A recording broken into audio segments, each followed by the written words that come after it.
Sa isang liblib na barangay na napapaligiran ng matataas na puno at maliliit na bukirin, ay naninirahan ang isang babaeng nagngangalang Aling Rosa. Kilala siya ng lahat bilang basurera. Araw-araw, bago pa sumikat ang araw, bitbit niya ang kanyang lumang sako, kawit na bakal at lumang kariton na halos bumigay na sa katagalan. Hindi naging madali ang kanyang buhay. Matagal nang yumao ang kanyang asawa dahil sa sakit at wala silang naging anak. Siya lamang ang mag-isang lumalaban sa bawat araw. Ang maliit niyang kubo ay yari sa pinagtagpi-tagping kahoy at yero. Kapag umuulan, tumutulo ang bubong. Kapag malakas ang hangin, tila anumang oras ay maaari itong matangay. Sa kabila ng kanyang kahirapan, hindi siya kailanman nanghingi ng limos. Naniniwala siyang mas mabuti ang pagod na bunga ng marangal na trabaho kaysa sa madaling pera na hindi pinagpaguran. Tuwing madaling araw, umiikot siya sa iba't ibang lugar upang mamulot ng mga bote, plastik, lata at karton. Kapag napuno ang kanyang kariton, ibinebenta niya ang mga ito sa junk shop. Kadalasan, sapat lamang ang kanyang kinikita upang makabili ng bigas, kaunting gulay at ilang tuyong isda. Minsan, habang siya'y naglalakad, may ilang taong kinukutya siya. Tingnan ninyo si Rosa. Ilang taon ng basurera, wala pa ring pagbabago ang buhay. Nako, habang buhay na sigurong mahirap iyan. Naririnig niya ang lahat ng iyon, ngunit hindi siya sumasagot. Ngumingiti lamang siya at ipinagpapatuloy ang kanyang trabaho. Sa kanyang puso ay may isang simpleng panalangin. Panginoon, hindi ko hinihiling na yumaman agad. Bigyan mo lamang ako ng lakas upang maipagpatuloy ko ang marangal kong pamumuhay. Lumipas ang maraming taon na ganoon ang kanyang buhay. Isang hapon, habang pauwi na siya, napansin niyang tila mas maraming basurang nakakalat sa isang lumang bahagi ng kagubatan. Hindi iyon karaniwang dinadaanan ng mga tao dahil sinasabing may mga kakaibang nilalang na naninirahan doon. Ngunit dahil nangangailangan siya ng dagdag na kikitain, nagpasya siyang pumasok. Tahimik ang paligid. Tanging huni ng mga ibon at ihip ng hangin ang kanyang naririnig. Habang namumulot siya ng mga bote at lata, napansin niyang may maliit na bahagi ng kagubatan na napakaraming nakakalat na basura. Napabuntong hininga siya. Napakaganda ng kagubatang ito. Sayang naman kung pababayaan lamang. Kahit hindi naman niya trabaho, isa-isa niyang pinulot ang lahat ng basura. Inabot siya ng halos 2 oras sa paglilinis. Hindi niya alam na may isang pares ng mga matang tahimik na nakamasid sa kanya mula sa likod ng napakalaking puno.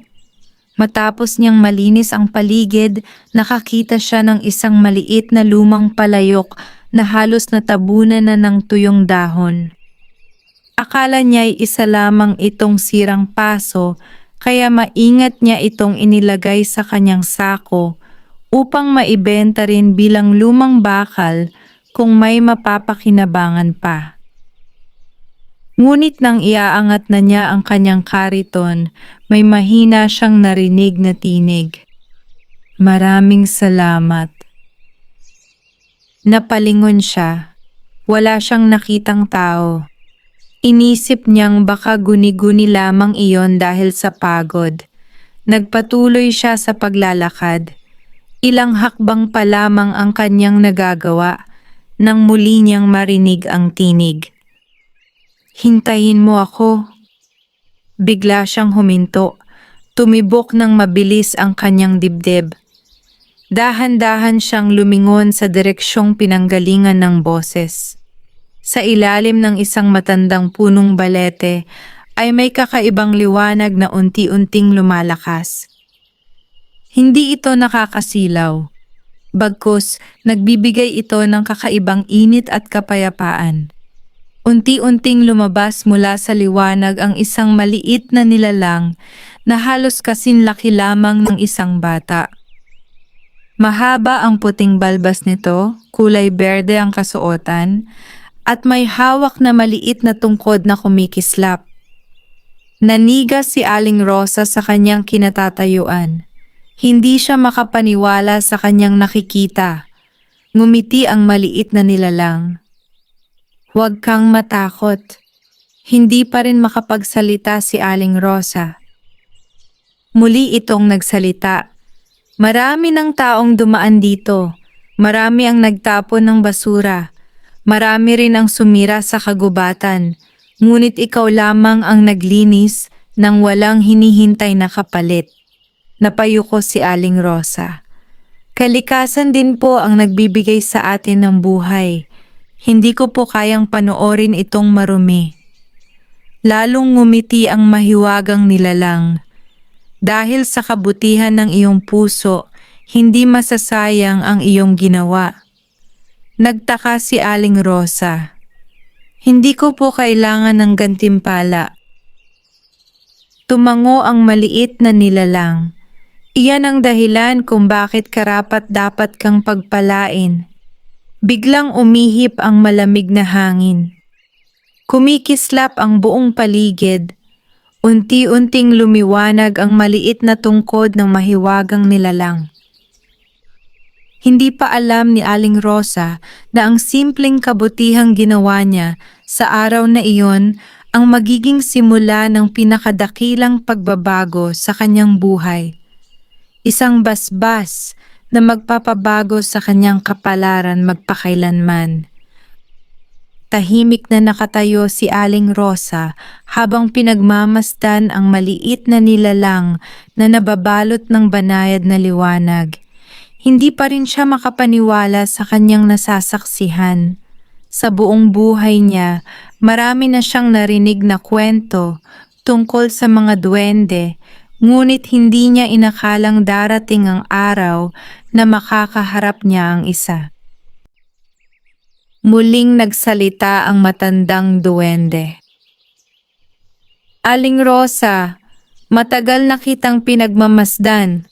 Hindi lamang ngayon. Maraming beses kang dumaan sa kagubatang ito. Hindi ka kailanman kumuha ng bagay na hindi sa iyo. Hindi mo sinira ang aming tahanan. Sa halip nilinis mo pa ito. Napayuko si Aling Rosa. Ganito po ang itinuro ng aking mga magulang. Ang kabutihan ay hindi ginagawa para mapuri, kundi dahil ito ang tama. Napangiti ang duwende. Iyan ang ugaling bihira na sa mga tao. Ipinatong ng duwende ang dulo ng kanyang maliit na tungkod sa lupa. Agad na kumislap ang buong paligid. Unti-unting tumubo ang makukulay na bulaklak sa tuyong damuhan. Ang mga punong tila nalalanta ay muling naging luntian. Dumagsa ang mga paru-paro at ibon na parabang matagal nang naghihintay sa sandaling iyon. Namangha si Aling Rosa. Napakaganda ng tanawing nasa kanyang harapan. Ikaw ang napili kong basbasan, sabi ng duwende. Ngunit wala po akong hinihiling. Iyan ang dahilan kung bakit ikaw ang karapat-dapat. Iniabot ng duwende ang maliit na palayok na nakita ni Aling Rosa kanina. Ang palayok na ito ay matagal nang nakatago. Hindi ito nagbibigay ng ginto nang walang dahilan. Hindi rin ito lumilikha ng kayamanan para sa mga sakim. Maingat na tinanggap ni Aling Rosa ang palayok. Kapag ginamit mo ang iyong kinita upang tumulong sa kapwa at manatiling marangal, ang iyong pagpapala ay patuloy na lalago. Tandaan mo ang kasakiman ng sisira sa basbas. Tumango si Aling Rosa. Nauunawaan ko po. Nagpatuloy ang duwende.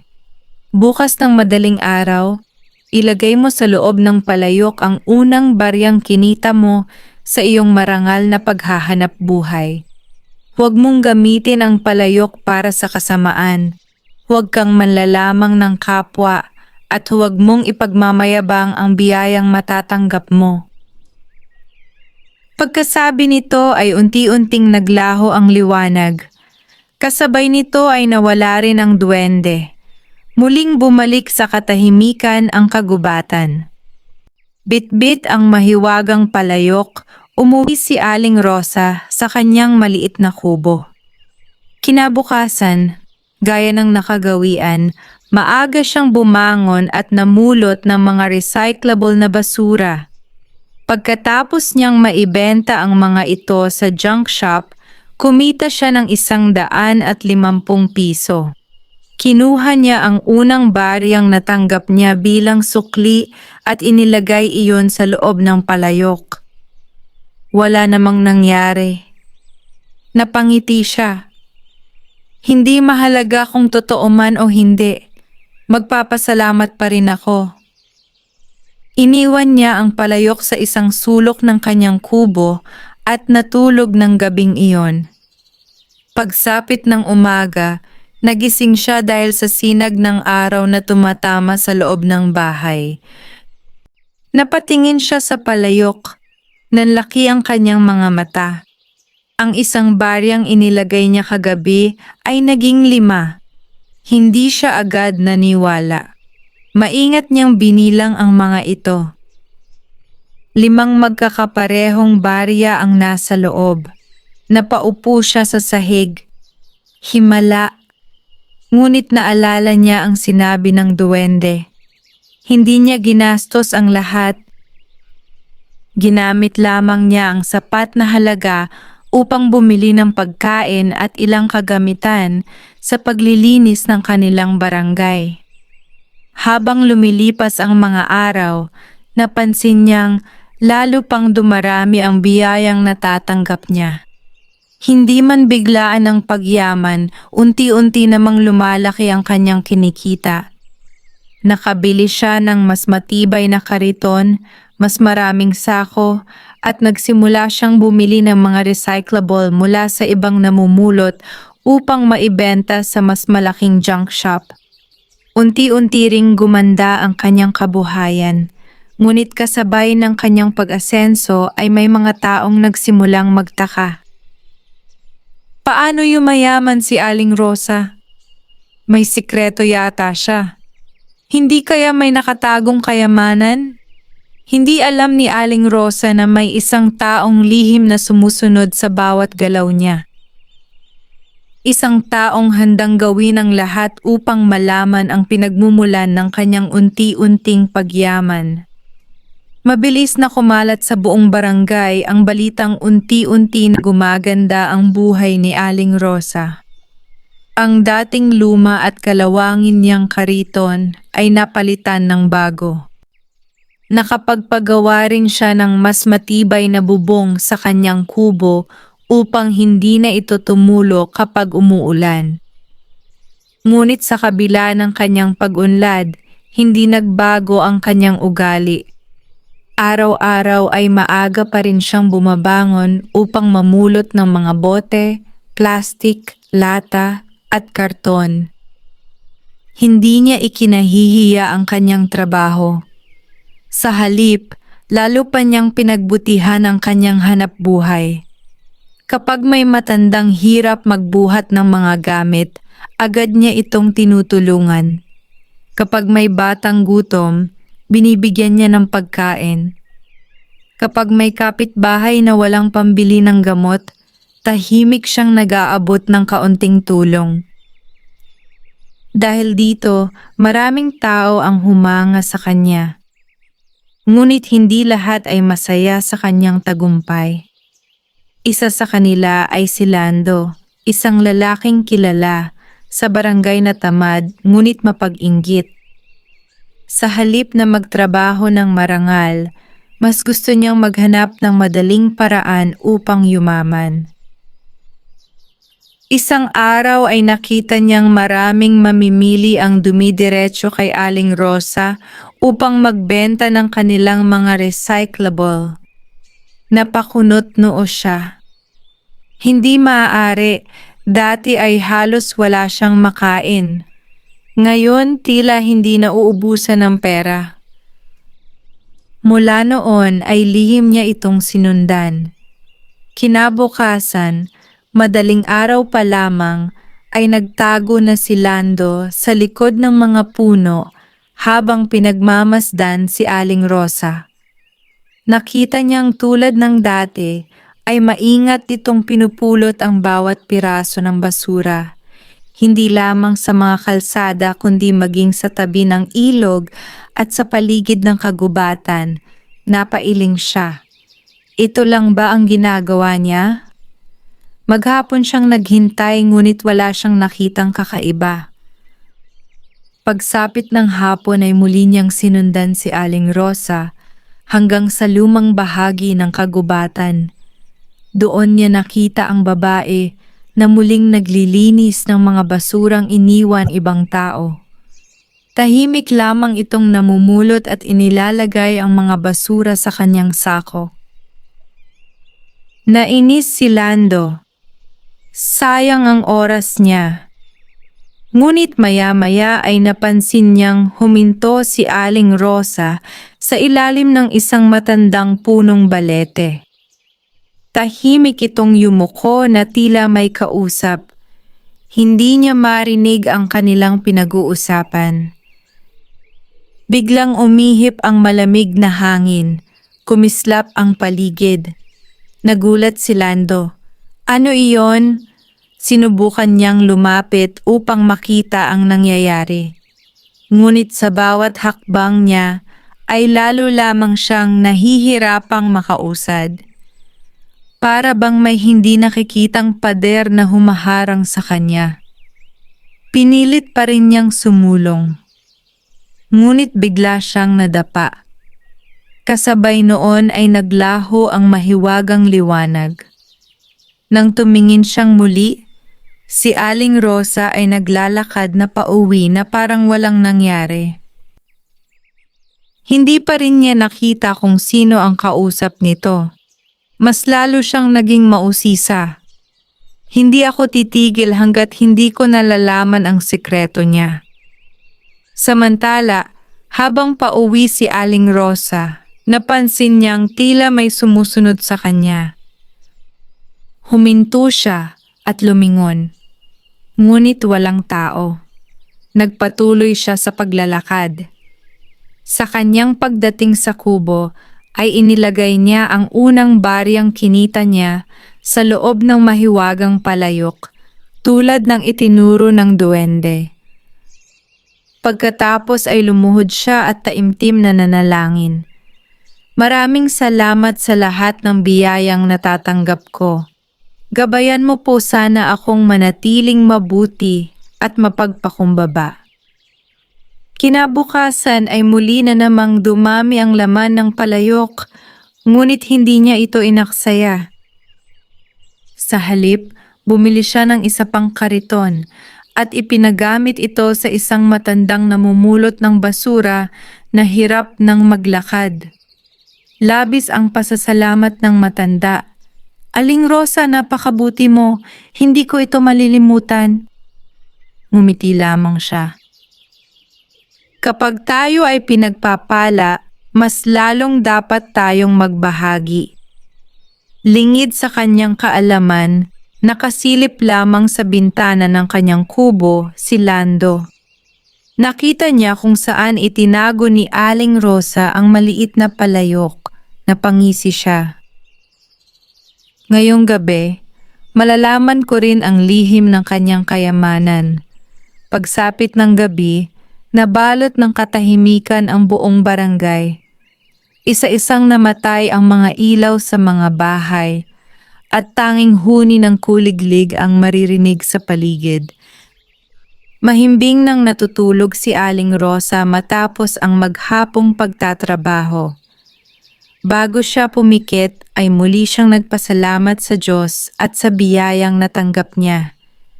Hindi niya alam na may isang taong nagkukubli sa dilim at naghihintay ng tamang pagkakataon, si Lando. Dahan-dahan siyang lumapit sa kubo. Maingat niyang itinulak ang lumang bintana upang hindi makagawa ng ingay. Nang makita niyang hindi nagising si Aling Rosa, mabilis siyang pumasok. Tahimik niyang hinanap ang maliit na palayok. Makalipas ang ilang sandali ay nasilayan niya ito sa isang sulok ng kubo. Napangiti siya. Ito na ang magpapayaman sa akin. Agad niya itong dinampot at mabilis na lumabas ng bahay. Hindi na malayan ni Aling Rosa ang nangyari. Pagdating ni Lando sa sarili niyang bahay, isinara niya ang lahat ng bintana at pinto.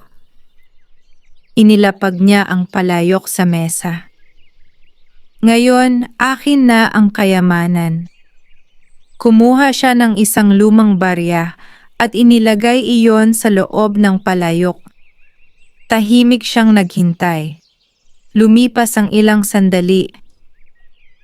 Walang nangyari. Muli siyang naglagay ng isa pang barya. Wala pa ring pagbabago. Nainis siya. Bakit ayaw gumana? Sa sobrang pagkainip ay hinawakan niya ang palayok at sumigaw. Bigyan mo ako ng maraming ginto. Biglang umihip ang malakas na hangin sa loob ng kanyang bahay. Kumislap ang palayok. Napangiti si Lando. Akala niya ay matutupad na ang kanyang kagustuhan. Ngunit sa halip na ginto, makapal na usok ang lumabas mula sa palayok. Kasunod nito ay lumitaw ang matandang duwende. Mahigpit ang mukha nito. Lando, nanginig ang lalaki. Ikaw, malalim ang tinig ng duwende. Ang biyaya ay hindi ninanakaw. Lumuhod si Lando sa takot. Patawarin ninyo ako. Hindi mo pinaghirapan ang nais mong makuha. Ang puso mo ay puno ng inggit at kasakiman. Biglang lumiwanag ang tungkod ng duwende. Sa isang iglap ay naglaho ang lahat ng perang itinabi ni Lando sa kanyang bahay. Ang natira lamang ay ang perang tunay niyang pinagtrabahuhan noon. Napaiyak siya. Huwag po, pinaghirapan ko rin ang iba dyan. Tiningnan siya ng duwende. Ang taong natututong magsinungaling at magnakaw ay unti-unting nawawala ang bunga ng kanyang kasamaan. Ngunit bibigyan pa rin kita ng pagkakataong magbago. Pagkasabi nito ay naglaho ang duwende kasama ang mahiwagang palayok. Kinabukasan, nagising si Aling Rosa at agad niyang napansing wala na ang palayok. Hindi siya nagalit. Sa halip ay tahimik siyang nanalangin. Kung ito man ay kalooban ng may kapal, tatanggapin ko. Ang pinakamahalaga ay marangal pa rin ang aking hanap buhay. Makalipas lamang ang ilang sandali, may banayad na liwanag na pumasok sa kanyang kubo. Unti-unting lumitaw ang matandang duwende. Kasama nito ang mahiwagang palayok. Ngumiti ang duwende. Hindi mo ipinagdamot ang biyaya. Hindi ka rin nagalit nang mawala ito. Pinatunayan mong hindi ang palayok ang pinagmumula ng iyong kabutihan. Masayang tinanggap ni Aling Rosa ang palayok. Maraming salamat po. Bilang gantimpala, lalo pang lalawak ang iyong pagpapala. Ngunit tandaan mo, habang lumalaki ang biyaya, mas marami ring pagsubok ang darating. Tumango si Aling Rosa. Hinding-hindi ko po kalilimutan ang inyong mga paalala. Samantala si Lando ay nakaupo sa labas ng kanyang bahay, puno ng pagsisisi. Noon lamang niya naunawaan na ang tunay na kayamanan ay hindi nakukuha sa pandaraya, kundi sa sipag, katapatan, at kabutihan. Ngunit hindi niya alam na may mas malaking panganib na paparating. Isang taong nakabalita rin tungkol sa mahiwagang biyaya ni Aling Rosa at handang gumawa ng mas masamang balak upang maagaw ito. Lumipas ang ilang buwan at lalo pang umunlad ang buhay ni Aling Rosa. Hindi na lamang siya namumulot ng mga recyclable. Nakapagpatayo na rin siya ng isang maliit na junk shop kung saan patas siyang magbayad sa lahat ng nagbebenta ng bote, plastic, karton at lata. Maraming mahihirap ang natuwa sa kanyang kabutihan. Kay Aling Rosa tayo magbenta, sabi ng isang matanda. Hindi siya nandaraya sa timbangan. Kapag may batang namumulot ng basura, binibigyan niya ito ng pagkain bago pa uwiin. Kapag may matandang walang lakas magtrabaho, binibigyan niya ng kaunting puhunan upang makapagsimula ng maliit na hanapbuhay. Dahil dito, lalo siyang minahal ng buong barangay. Ngunit ang kanyang kabutihan ay umabot sa pandinig ng isang mayamang negosyante na nagngangalang Don Arturo. Kilala si Don Arturo sa kalapit na bayan bilang isang napakayamang tao. Marami siyang negosyo, ngunit lalo pa rin siyang naghahangad ng kayamanan. Nang marinig niyang isang dating basurera ang biglang umasenso, agad siyang naging mausisa. Walang yumayaman ng ganoon kabilis, sabi niya. Siguradong may itinatago siyang lihim. Ipinatawag niya ang kanyang mga tauhan. Alamin ninyo kung saan nanggagaling ang kayamanan ni Aling Rosa. Kahit magkano gastusin, gusto kong malaman ang totoo. Agad na sumunod ang kanyang mga tauhan. Samantala, hindi alam ni Aling Rosa na may mga matang lihim na nagmamasid sa kanya araw-araw. Isang hapon, habang naglilinis siya sa paligid ng kagubatan, muling nagpakita ang matandang duwende. Aling Rosa, wika nito. Magandang hapon po. Nararamdaman kong may paparating na malaking pagsubok. May taong sakim na naghahangad ng biyayang ipinagkaloob sa iyo. Hindi natakot si Aling Rosa. Kung mawala man ang lahat ng meron ako, magsisimula po akong muli. Ang sipag at katapatan ay hindi maaaring nakawin. Napangiti ang duwende. Iyan ang dahilan kung bakit patuloy kang pinagpapala. Inilapat ng duwende ang kanyang tungkod sa lupa. Biglang namukadkad ang mga bulaklak at kumislap ang buong kagubatan. Hanggat nananatiling malinis ang iyong puso, walang sino man ang makaagaw ng basbas na ito. Pagkatapos ay naglaho muli ang duwende. Kinabukasan, dumating sa junk shop ni Aling Rosa ang isang lalaking may mamahaling kasuotan. Nagpakilala ito bilang tauhan ni Don Arturo. Pinatatawag ka ng aming amo. May mahalaga siyang alok sa iyo. Magalang na sumagot si Aling Rosa. Pasensya na po, marami pa akong trabaho rito. Kung sasama ka, bibigyan ka namin ng malaking halaga ng pera. Ngumiti lamang siya. Hindi po lahat ng bagay ay nabibili ng salapi. Umalis ang tauhan na walang nakuha. Nang malaman ito ni Don Arturo na puno siya ng galit, hindi pa siya tumatanggi sa akin. Napangisi siya. Kung ayaw niyang ibigay ang lihim niya, ako mismo ang kukuha nito. Hindi niya alam na ang bawat hakbang niya ay matagal nang nakikita ng matandang duwende na handang ipagtanggol ang taong may mabuting puso. Hindi matanggap ni Don Arturo na tinanggihan siya ni Aling Rosa. Sanay siyang nakukuha ang lahat ng kanyang gusto sa pamamagitan ng salapi at kapangyarihan. Kung hindi siya mapapasunod sa mabuting paraan, sabi niya sa kanyang mga tauhan, gagamit tayo ng ibang paraan. Kinabukasan, nagtungo siya mismo sa junk shop ni Aling Rosa, sakay ng kanyang mamahaling sasakyan.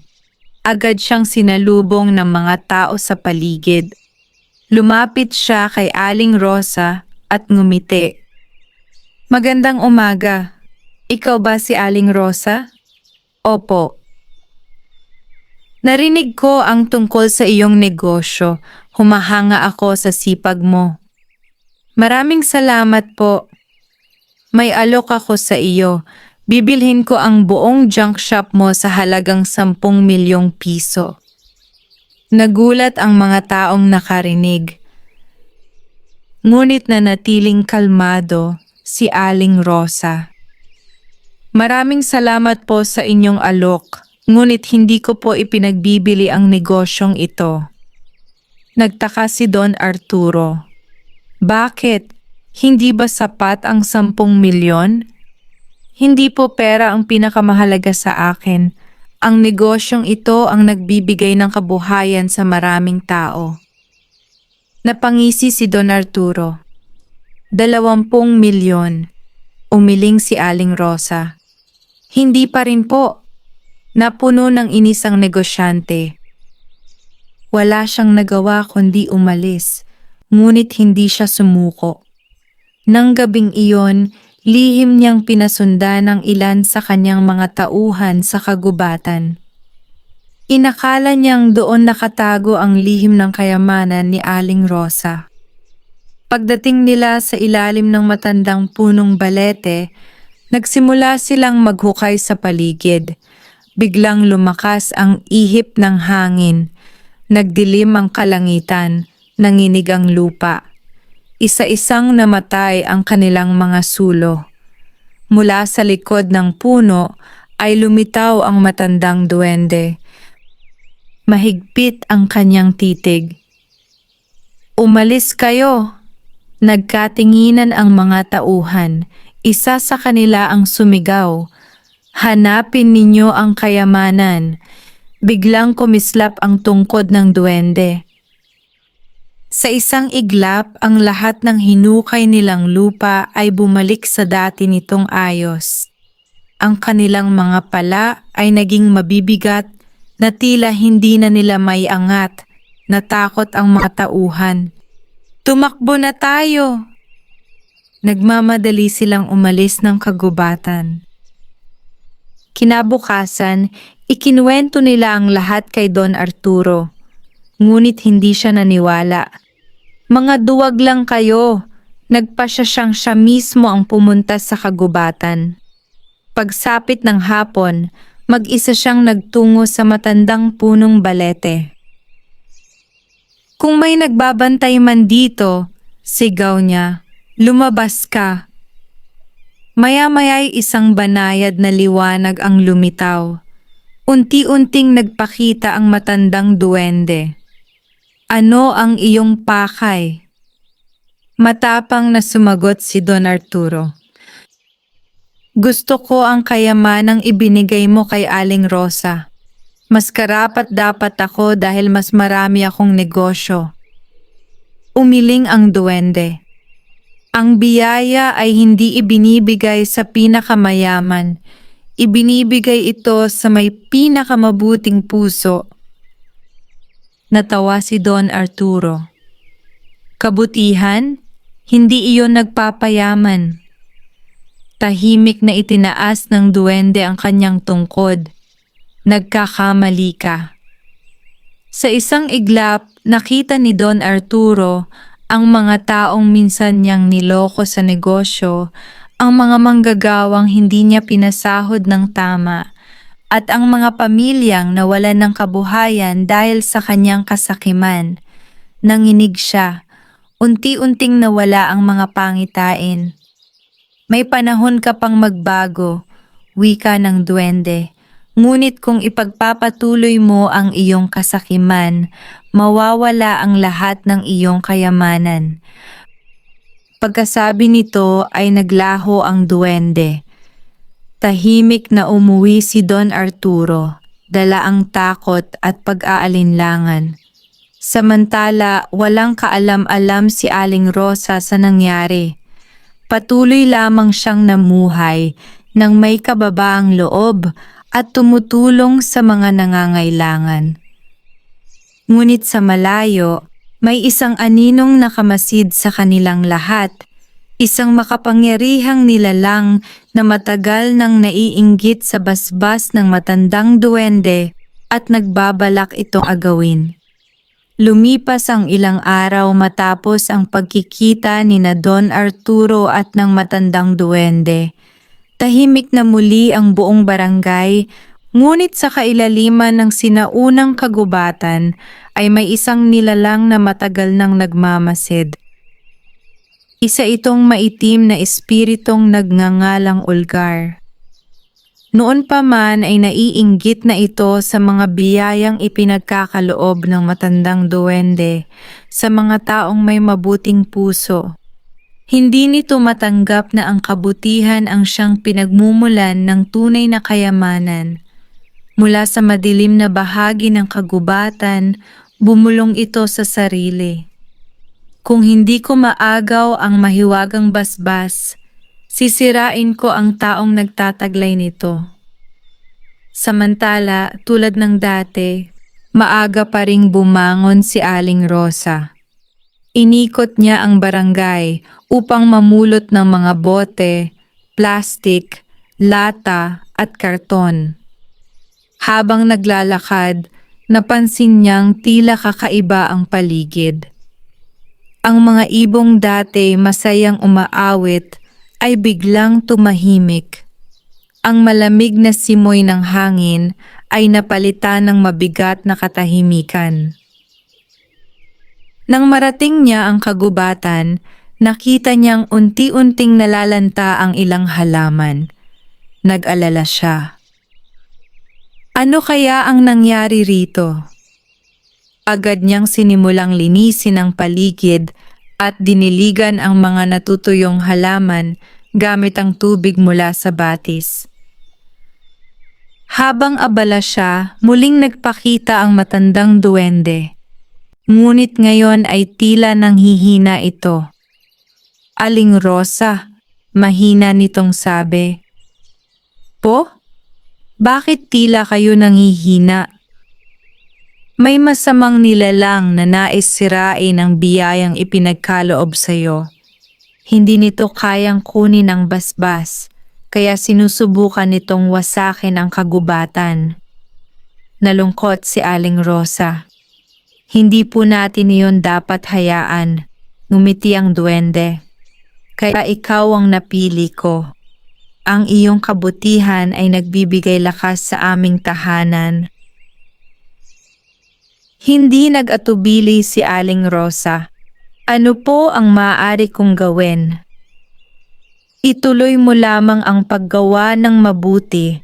Ang bawat taong natutulungan mo ay nagpapalakas sa liwanag na nagpoprotekta sa kagubatan. Tumango si Aling Rosa. Mangangako po ako.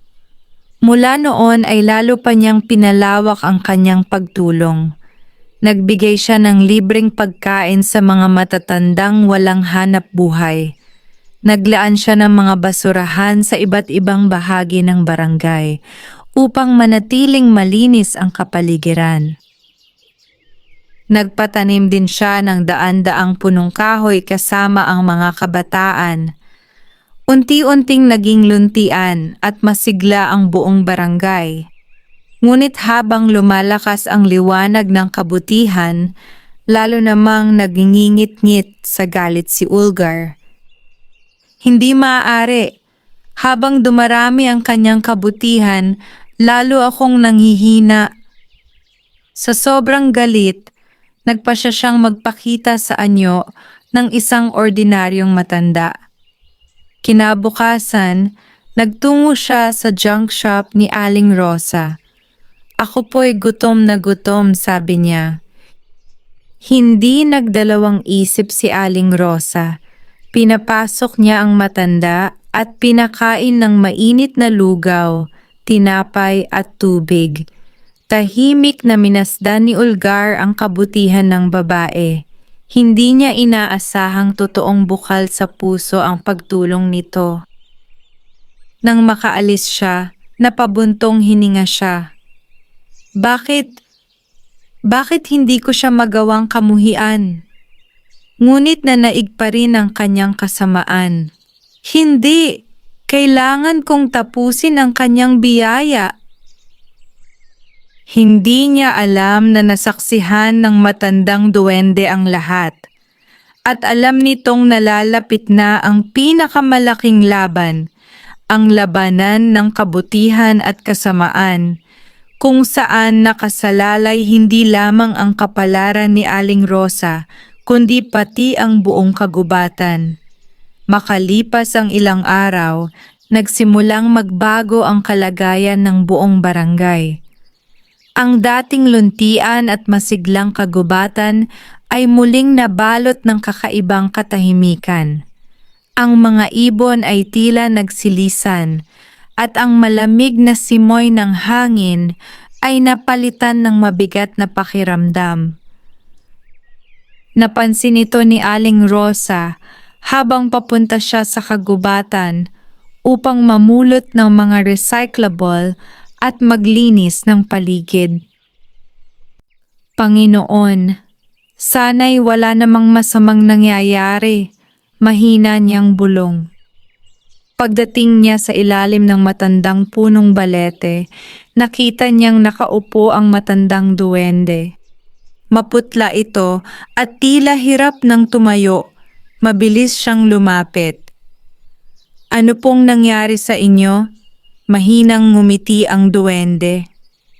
Si Ulgar, patuloy niyang sinisip-sip ang liwanag ng kagubatan.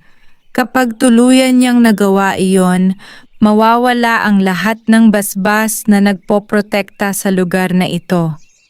Nalungkot si Aling Rosa. Hindi po natin siya maaaring hayaang magtagumpay. Tumango ang duwende. May magagawa ka. Ngunit kailangan mong patunayan na ang kabutihan ay mas makapangyarihan kaysa sa kasakiman. Ano po ang dapat kong gawin? Sa pagsikat ng araw bukas, tipunin mo ang mga taong natulungan mo. Sama-sama ninyong linisin ang buong kagubatan at magtanim ng mga bagong puno. Ang pagkakaisa at kabutihan ng tao ang magpapalakas sa liwanag. Agad na umuwi si Aling Rosa. Kinabukasan, nilibot niya ang buong barangay. Hindi siya humingi ng bayad. Hindi rin siya nangako ng gantimpala. Sa halip ay sinabi lamang niya, kung nais nating manatiling masagana ang ating barangay, sama-sama nating pangalagaan ang kalikasan. Isa-isang dumating ang mga taong minsan niyang tinulungan. Naroon ang mga matatanda, kabataan, mga magulang, at maging si Lando na ngayon nagbago na at nagsisikap ng mamuhay ng marangal. Dumating din si Don Arturo. Lumapit siya kay Aling Rosa. Humihingi ako ng tawad sa lahat ng aking ginawa. Nagkamali ako.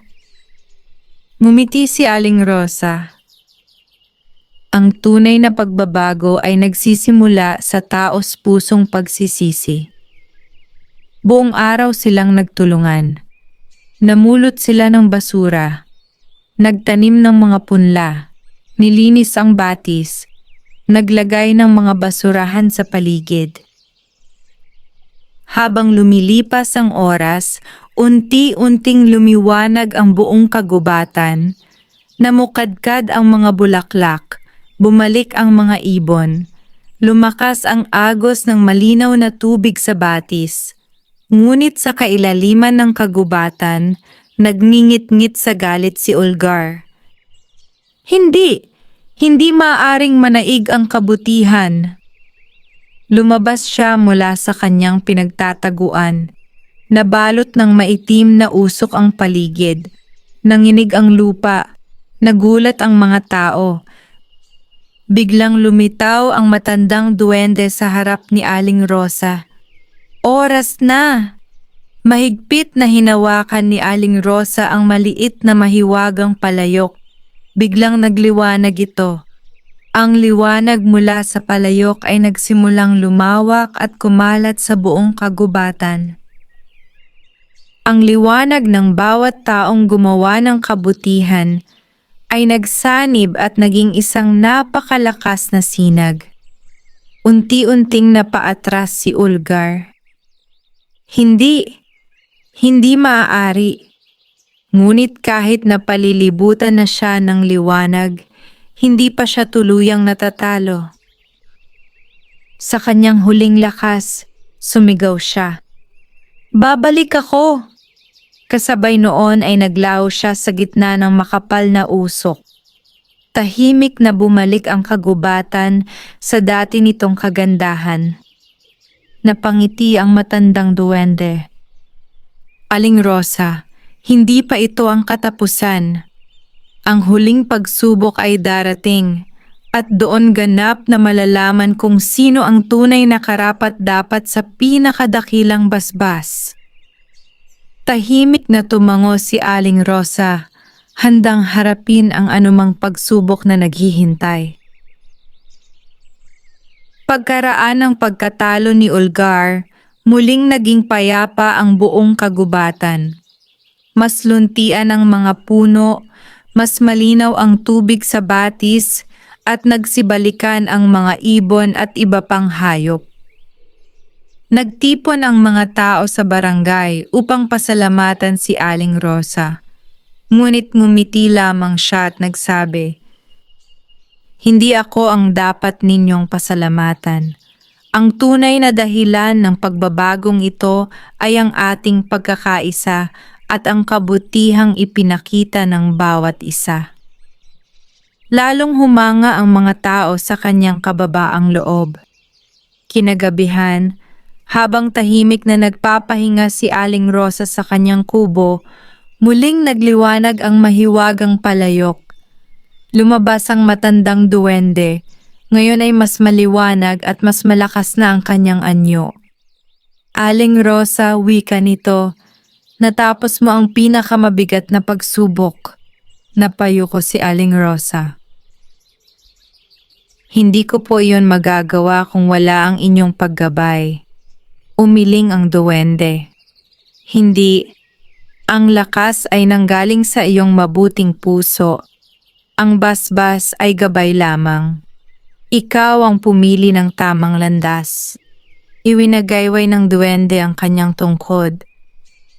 Sa isang iglap lumitaw ang maraming supot ng binhi, kagamitan sa paglilinis, at mga gamit para sa kabuhayan. Hindi na kita bibigyan ng kayamanang para lamang sa iyo, sabi ng duwende. Sa halip, bibigyan kita ng biyayang makapagpapayaman sa buong barangay. Napaluwa si Aling Rosa. Maraming salamat po. Mula noon ay nagtayo siya ng isang malaking sentro ng pagre-recycle. Maraming dating walang trabaho ang nagkaroon ng hanap buhay.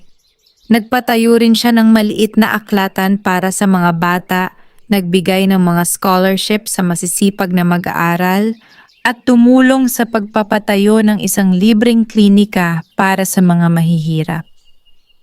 Maging si Don Arturo ay nagbago.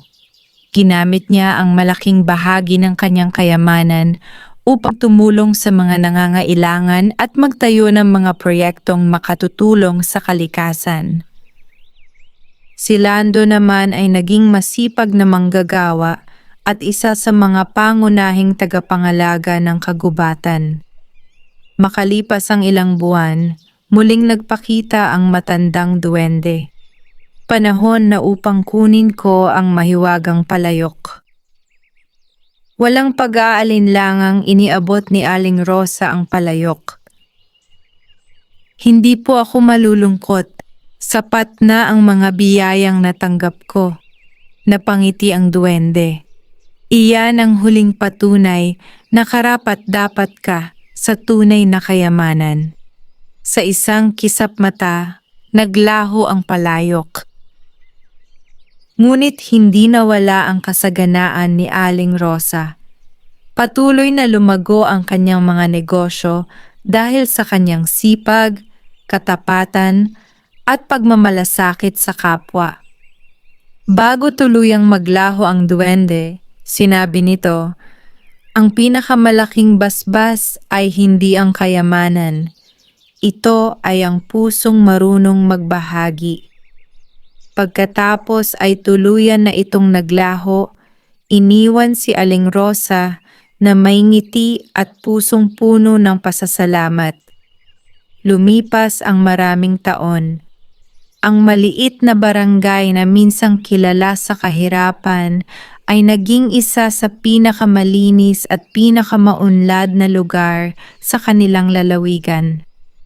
Ang mga dating tambak ng basura ay napalitan ng mga hardin, mga punong namumunga, at mga maayos na pasilidad sa pagre-recycle.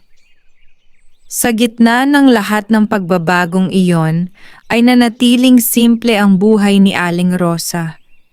Bagamat isa na siyang milyonarya at may ilang negosyo, hindi niya iniwan ang kanyang pinagmulan. Tuwing madaling araw ay makikita pa rin siyang naglalakad sa mga lansangan, may hawak na sako at paminsan-minsang namumulot ng basura. Isang batang lalaki ang minsang nagtanong sa kanya, "Aling Rosa, bakit po kayo namumulot ng basura? Mayaman na po kayo." Ngumiti siya at marahang hinaplos ang ulo ng bata. "Anak, hindi ako namumulot ng basura dahil mahirap ako. Ginagawa ko ito dahil mahal ko ang kalikasan.